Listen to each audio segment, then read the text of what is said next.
नमस्कार, जय श्री राम। मैं हूँ आरती हिंद यादव। 22 जनवरी 2024 जिसका इंतज़ार आज से नहीं, सैकड़ों वर्षों से हर सनातनी कर रहा है। वो तारीख जब भगवान श्री राम, रामलला अपने मंदिर में विराजमान होंगे। देश नहीं, विश्व भर के सनातनियों के चेहरे पर खुशी है, उल्लास है उनके भीतर। लेकिन तमाम लोग ऐसे भी हैं जो इस जश्न से खुश नहीं हैं, बल्कि उसमें विघ्न डालने की कोशिश कर रहे हैं। अब तक आप लोगों को ये खबर तो मिल ही चुकी होगी कि कांग्रेस समेत तमाम विपक्षी दल, तमाम ऐसे लोग हैं जो प्रभु श्री राम के प्राण प्रतिष्ठा कार्यक्रम में, समारोह में, इस उत्सव में शामिल होना नहीं चाहते हैं। पर यहाँ समझने वाली बात है, आखिर क्यों ये इस कार्यक्रम में शामिल नहीं होना चाहते, उस कार्यक्रम में जिसके लिए न जाने कितने सनातनियों ने संघर्ष किया है, वर्षों से संघर्ष किया है। इसको समझने के लिए हमें थोड़ा पीछे जाना होगा, 7 दशक पीछे। आज़ादी से पहले तमाम ऐसे मंदिर थे जो तमाम आक्रमणकारियों ने तोड़ दिए थे, और उनमें से एक मंदिर था सोमनाथ, जो कि 12 ज्योतिर्लिंगों में से एक है। 6 बार उस पर आक्रमण हुआ।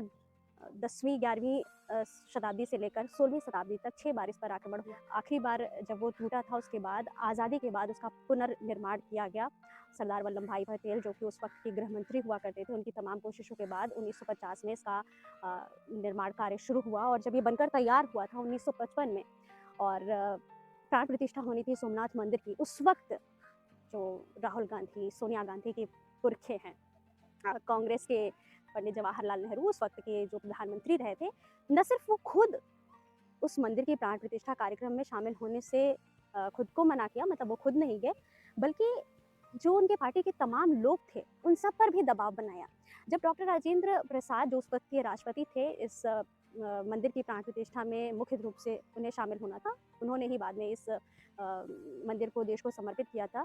जब उन्होंने उन्हें लेटर लिखकर बताया कि सोमनाथ मंदिर के प्राण प्रतिष्ठा कार्यक्रम में मैं शामिल होना चाहता हूँ, तो उन्होंने उन पर भी दबाव बनाया, मना कर दिया कि नहीं, आप इस कार्यक्रम में शामिल नहीं हो सकते। तो ये उस वक्त से लेकर आज तक कायम हुई परंपरा है। कोई पहली बार नहीं है जो सनातनी सभ्यता, सनातनी कार्यक्रम, सनातनी उत्सव का विरोध किया जा रहा है।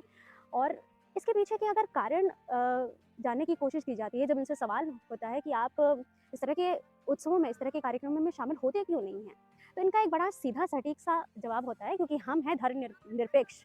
हम राजनीति को और धर्म को मिक्स करके नहीं रखना चाहते, हम बड़े सेकुलर हैं। अच्छा, सेकुलर शब्द अगर आया तो मुझे यहाँ पर ये भी मुझे लगता है कि जिक्र करना चाहिए कि ये जो सेकुलर शब्द है, ये शब्द भी संविधान में स्पेशली डाला गया था इमरजेंसी के वक्त, इंदिरा के कार्यकाल के दौरान। और तब से भारत बहुसंख्यक होते हुए भी हिंदू राष्ट्र नहीं, सेकुलर राष्ट्र बन गया। तो उनका कहना है कि हम धर्मनिरपेक्ष हैं, हम सेकुलर हैं, तो हम ऐसे कार्यक्रमों में शामिल नहीं होते। लेकिन ये बात उनको सिर्फ सनातन से संबंधित जब कोई काम होते हैं तभी याद आता है। वो धर्मनिरपेक्ष हैं, वो सेकुलर हैं, वो ये बात तब भूल जाते हैं जब वो मुस्लिम उलेमाओं के कार्यक्रमों में शामिल होते हैं। वो ये तब भूल जाते हैं जब वो किसी पोप के कार्यक्रम में शामिल होते हैं। आप इस लेटर को देखिए, इस लेटर में लिखा हुआ है, मदर टेरेसा को संत घोषित करने के कार्यक्रम में जाना उनके लिए खुशी की बात है, गर्व की बात है। लेकिन भगवान श्री राम की प्राण प्रतिष्ठा में शामिल होना उनके लिए ये आरएसएस का, विश्व हिंदू परिषद का कार्यक्रम है। ये हिंदू सनातनी कार्यक्रमों में शामिल नहीं होते, लेकिन ये ऐसे कार्यक्रमों में शामिल जरूर होंगे जो देश में आतंकी संगठनों को फंडिंग करते हैं। आपको याद दिला दे, सोनिया गांधी 29 मई 2005 को और 24 मई 2007 को विशुद्ध इस्लामिक संगठन जमियत उलेमाए हिंद की रैलियों तक में शामिल हुई।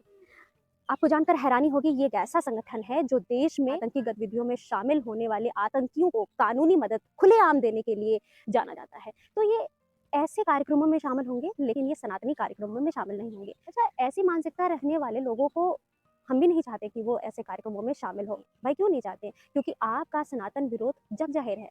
राम मंदिर की लड़ाई से लेकर राम मंदिर में भगवान रामलला की प्राण प्रतिष्ठा होने तक में इन्होंने जो जो योगदान दिया है, उससे कोई सनातनी नहीं चाहेगा कि आप हमारे कार्यक्रमों में शामिल हो। आप इनका इतिहास उठाकर देख लीजिए कि किस तरह से राम मंदिर का विरोध इन्होंने किया है। और ये शुरुआत से ही है। 1949 में जवाहरलाल नेहरू ने रामलला और सीता जी की मूर्तियों की हटाने की बात कह दी थी, और जब वो हटाने में सक्षम नहीं हो पाए तो उन्होंने रोक लगा दी कि साल में सिर्फ एक बार ही वहाँ पर पूजा कर सकते हैं। और तो और 2007 में प्रभु श्री राम के अस्तित्व पर ही सवाल उठा दिए कि राम है ही नहीं।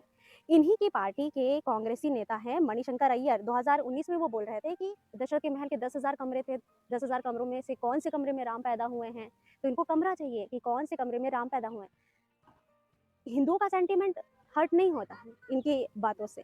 1986 में अयोध्या में जो ताला खोला गया था, तो 2022 में एक इंटरव्यू के दौरान एक कांग्रेसी ही हैं जिनका नाम है जयराम रमेश, वो बोल रहे थे कि गलती हो गई हमारी कि हमने ताला खुलवा दिया, वकीलों की फौज लगा दी राम मंदिर की लड़ाई के दौरान, कपिल सिब्बल समेत फौज खड़ी कर दी।